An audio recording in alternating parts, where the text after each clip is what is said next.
The way we're looking at that is to evidence what we call the unconscious incompetent. It's a relatively well understood term, but typically that means people who believe they know what they're doing with such confidence and such gusto that they're going to rush ahead and do it.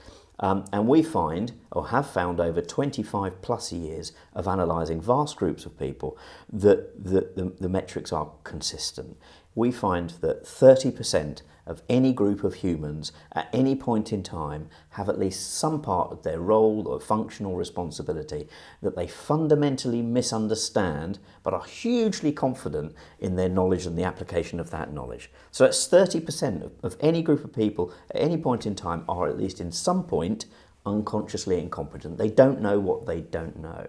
What's slightly more challenging about that is those 30% really tend to be people who've been in the role or function for a long period of time. Dare I say they're very often in positions of leadership.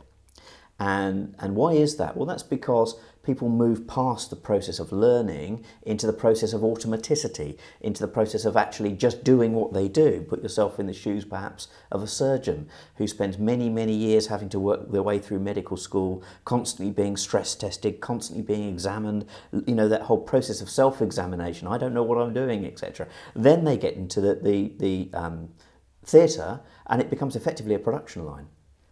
They stop testing themselves and they stop being tested and questioned by other people. So they end up in a process of automaticity, over and over the same thing. And of course the same is true of leaders. We're asking leaders to be confident in leading others and making decisions. We're not asking them to hesitate and pause and question and self-doubt. And so that behaviour that we actually have driven has led people to a position where ultimately they're not checking in, they're not keeping up necessarily with processes or new policies or new ways of doing things. And so they become unconsciously aware, unconsciously incompetent of really what they could be doing.